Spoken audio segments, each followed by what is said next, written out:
everyone, welcome back to Rosemaling with Art of Lisa. I'm Lisa. Well, at least here's my hands.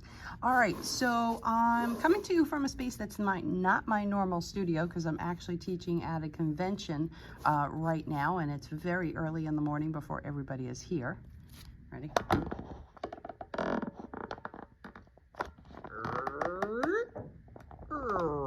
There you go. It's the California Rosemaling Association convention held in San Diego this year. Anyway, I brought this with because I had intended to paint this before I left, and my intention is to do the detailing because I've just done some videos on detailing and I wanted to finish it up. This piece was actually talked about in another video, my Pretty in Pink video, where I actually paint a whole piece and detail it. But this one, we're just going to focus on detailing. There, my New Yorkese is coming at Kona. Anyway, let's go ahead and mix up some detail paint and let me show you how I use some of the strokes that we talked about in the video last week with detailing, how I apply that to a piece. All right, so we're going to just use warm white today for our detail paint. Let me just tilt this a little bit there. All right, so I just have my paint stuck in some paint pots here. So I'm going to go ahead and take out some warm white. Now, we don't typically need a lot, okay? So you can see on my palette knife here that this is not much. In fact, let me pull out a ruler. Here you go. So you can kind of see how much I'm putting there, okay? It's not a lot, right? Not a lot of paint. I'm just going to tuck it right here. Now, I'm going to go ahead and add some of my medium to it, which I have in this bottle, and we talked about the medium as well. So you're not going to need a lot of it, okay? So some people, I think, feel that because I have it in this big bottle, I'm using a lot. I'm really not. I'm using about the same amount as what I did for paint. Remember, I did not use a lot of paint. So we're going to go ahead and mix this together, okay? And this, by the way, this will last me a number of months, all right? This will last me quite a while. This is not the bottle I mixed in my last video. This is the bottle that I use typically. So this will last me probably about 3 months, okay? Maybe less, depending on how much I'm painting, but I paint a lot, okay? All right, so we're gonna mix this together, and you can see this is nice and loose, much like what we talked about in that prior video, okay? I've got a couple little rough pieces in there. We'll just take that out. All right, squeeze this out. I do have my stack of paper towels that I always have handy because I can just go ahead and take one little piece of paper towel instead of a giant piece. All right, just wipe this off. And my knife, I actually cleaned all my palette knives. My mentor would be so proud of me. She's looking down from heaven going, thank goodness she cleaned her palette knives. All right, so now I've got my typical detail brush that I like to use. You by all means can use whatever detail brush you would like to use. This just happens to be my preference. It's the 10-knot Original Gold Kingart. It's a 9375. All right. I used to use the Jackie Shaw brushes, liner brushes like this. It just reminds me so much of that. I prefer a shorter liner. I find these are really great for beginners as well because much easier to control than a bristle that is maybe twice the size. All right, so we're loading this up. I'm rolling it through, okay? And I'm loading it up from the tip really up to the far of the brush, okay? All the way up there. So let's go ahead and get this started.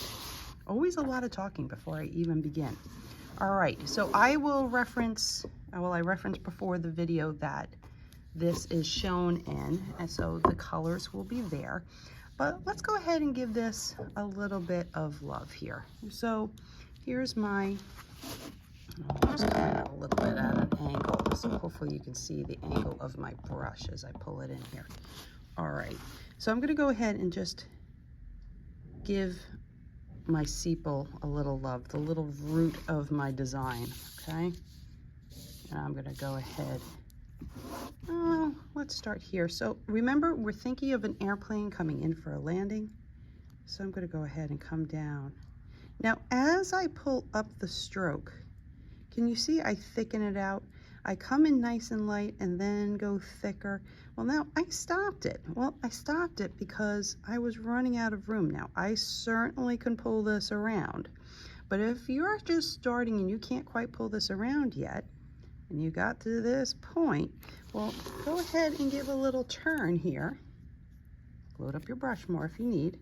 Come back, land where you were, and bring this around. Now I'm going to give a little bump. I'm going to pull it again. I ran out of some paint, so let's load up some more here.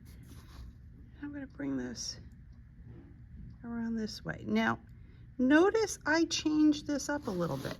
Just because I have a C stroke here doesn't mean I have to do a straight C stroke. I can add a little bit of variation to it.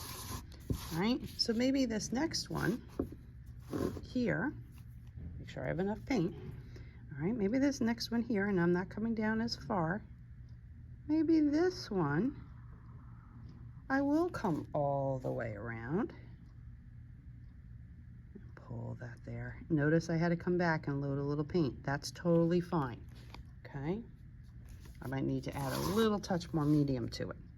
I'm just gonna add some dots here, kind of where this joins, right? So this premise of thin, thick, where I'm coming in for a landing, I'm gonna add a little variation here. And then pushing down on my bristles to get them to spread apart and get thicker, all right? You want to have variation in your detail. You don't want every stroke to look the same.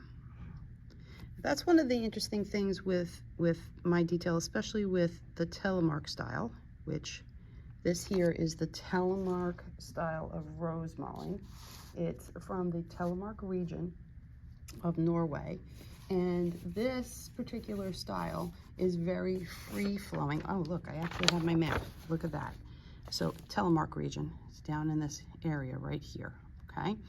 All the regions of Norway, not all, a lot of regions in Norway have Rosemaling styles, okay? They all have C's and S strokes, like what you see here, but there's just variations in the application or how they do it. Telemark tends to be a much more free-flowing kind of, well, it is asymmetrical and just kind of a very joyous style. Now, I like it a lot. Some people may have a harder time with it because it is so free-flowing that, I mean, obviously it has guidelines. It has shapes and such that we're following, but sometimes it's hard to just let it flow. It's kind of like Frozen, let it go, just a little different. We'll let it flow instead of let it go. Okay, sip of coffee, it's early for me. Well, technically it's not early for me because I'm still on East Coast time. All right, let's go ahead and give this some love down here. Maybe we'll give a little S stroke, right? This got a little mushy, these colors here, so I'm just going to change it up with my detail. So that's the other interesting thing. When you look at somebody's work and you look at the detail, well, the detail might actually be hiding how it was originally painted. I might change it up a little bit. For example, I'm going to put another little S stroke here, right? And this is not a traditional telemark design or traditional colors. We typically do not use pinks and purples in Rosemaling. And of course, I'm working on canvas, so that really is not traditional, okay? So I'm playing with colors, I'm playing with with material that we're painting upon. But that is totally fine to do, to practice or anything like that. And it wouldn't be a competition piece.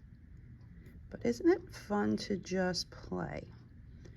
You know, the original masters in Rosemaling or any folk art that you do, they followed their guidelines. They followed the quote-unquote rules of what a design is, but they also had the freedom to kind of play with it.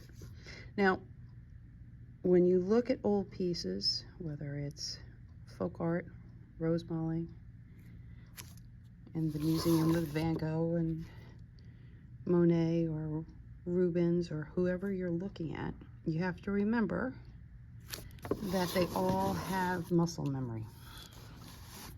The more you practice something, I gotta move something here, hold on, give myself a little more room. The more you practice, and notice I'm using my arm, okay? I'm using my arm as a brace to keep myself up and above. Even though these are acrylic paints, they have a lot of medium in them. They're not dry yet. All right, so I'm using my arm to keep myself up here so I can reach out ahead of me. See how I'm reaching? And I'm gonna go ahead and come down for a landing. All right, so I was talking about muscle memory. The more you sit and play with your brush, the more you experiment with it. And it can be frustrating, okay? I am not saying, even though I say it's just paint, that doesn't mean it's not frustrating when you see somebody do a stroke, perhaps me, and then you try to replicate it and it doesn't come the way that you perceive it should be. Don't worry about it. This is called practice. The more you practice it, the more it will come, and the more you develop your own style with it. When I teach classes, which I teach quite frequently, I try to remind people that every class you take or every video you watch, you're picking up little tools of the person teaching the class. And the idea when you pick up those little tools is you're picking up little things or nuances that will work for you. So you end up building your own toolbox of art, tricks, whatever it is, little brush strokes, right? And you add it to your own repertoire of what you do. So you end up developing your own style. So much like when you go, and I mentioned, you know, Renoir, and I mentioned Rubens, or I, you know, maybe I personally really love the Impressionistic age of classical painting. And you'll see that actually in my landscapes that I actually use quite a bit of Impressionism. But when you walk into a museum, you can tell the difference between each of the different artists. They have a certain style. They have certain tools in their toolbox of art that they use. Well, this is the same in Rosemaling or decorative painting. When you look at different pieces, well, you can tell different artists painted different pieces. And when you become familiar with the different artists, well, then you can kind of see or figure out who painted what, right? By the way, if you're on Facebook, there's a wonderful private Facebook group called Rosemaling. And they talk a lot about the history of Rosemaling. They show different historical pieces and just information in general. Okay. But you just learn to kind of pick up different things. So the way I do my detail or the way I work with Rosemaling is going to be different than the way other people might do it. Doesn't mean it's right, doesn't mean it's wrong, it's just how it is. But the key is learning your basics, right? Everything comes down to a root. Everything holds it all together. Rosemaling is decorative painting, Rosa, right? Flower modeling painting, right? It is a decorative folk art based on nature, all right? Now, Norwegians traditionally had a very strong arts background. Sorry, I was concentrating on figuring out what I was doing there.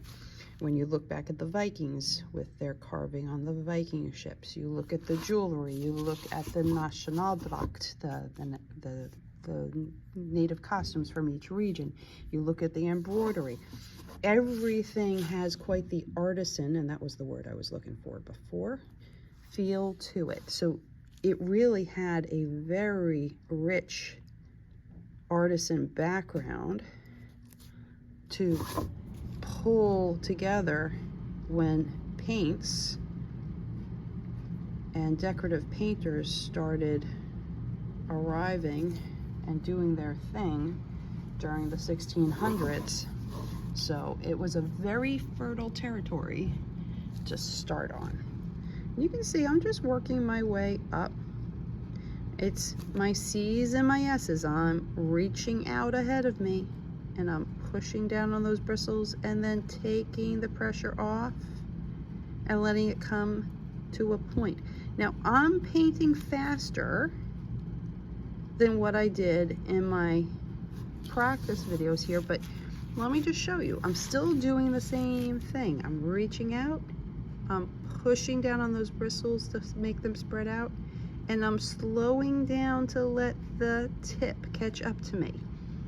I'm reaching down, lifting up, taking the pressure off, let the tip catch up.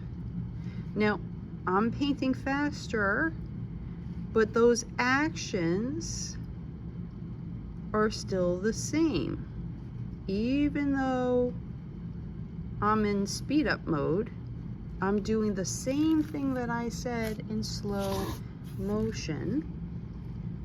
Let your bristle catch up. Notice I lift it straight up. You don't want to get flippies. If you go, whoo, you're gonna get a flippy, right? And you don't want a flippy. What's a flippy? It's when you go, oh yay, I'm at the end, and then you do this, and you get this pulled out motion here. They're gonna wonder when they come to class why my workspace is already a mess. All right, let's keep going here. I do have coffee, thank goodness, okay? I have to get some breakfast. All right, so let's go ahead and add some little dots here. Now, I notice I have dots throughout. If you start an element, if you start something like that, you want to carry that through the entire thing. So you don't just do it once, right? You don't have to do a lot. Oh, I did not like that. I'm just gonna pull that back. Okay, nobody saw that, right? All right, let's fix that. There we go. All right, I'll pull this through here. All right, so let's see if we can just finish this up. Now I push down, lift up. That's one of my favorite things that strokes that I do. I literally push down and then I come back to the tip and then I just pull it out. I push down, it's like a teardrop, right? And then I pull out a little S stroke from it. Okay, all right. Let's go ahead and finish this guy up here. Again, this is a very loose, relaxed style. Now, not all telemark is as loose as this. I just happen the way I'm doing this one is very loosey-goosey, all right? And I tend to do a transparent telemark. I like to have my background come through, especially when we're working with canvas. Your background ends up becoming part of your palette. You can help with your transparency here. But not all telemark is so loose, okay? You might have a tighter, more concise, which I'll just show for a second here. I'll show you the piece that I'm actually teaching. All right, hold on, let me grab it very quickly. Okay, so just to show, so this is a little more controlled, a little more concise, but you can see that it's a transparent telemark. You can see some of my background come through. This is a big bowl. Okay, so we're gonna take our time. We're gonna go a little slower when we get to the detail for that. All right, well, this is a long line here. I gotta do something with this. Let's see here. Now, notice here, I'm coming in and I can't quite reach, so I'm gonna use my pinky to hold my finger up here. And I'm just gonna add a little interesting, I don't know what that is, but I kind of like it. But the nice thing, if you notice, it still follows the path down to the root. So it's okay if it's a little different. All right? Again, feel free to experiment. Nobody, when they look at whatever you do, is going to say, well, you didn't paint that like Lisa Lawrenson. Or you didn't paint that like so-and-so, right? They don't have a clue who you're painting with, all right? And when they give you a compliment, you say, thank you, okay? Always say thank you. Enjoy the process, all right? And that's really what we want to do with this. Have fun with it. Enjoy the whole learning process. Boy, you can see I can really paint these fast. Let's do a little chocolate chip there. What I mean by a chocolate chip, let's do a little sideways and just pull a little line out. Or maybe kind of fill the space there, a little wiggle, right? Well, if I do it there, I need to add it in a few other places here. Okay, maybe one there. Okay. Just something fun. All right, everybody. I hope this was a fun, I'm gonna use that word a lot, but a fun experience to just watch how we can do this entire process. Always sign your piece, right? I'm just using the very tip here. I can add VGM now because I'm the Vesterheim gold medalist. Wow, wow, wow. And I'll explain that in one of my videos and we'll date it as well. All right. Here you go, everybody. I hope you enjoyed the process of detailing this. Again, please remember, have fun with it, practice, and it's just paint. All right, literally, it's just paint. God is good, blessings to you all, and I'll see you next time.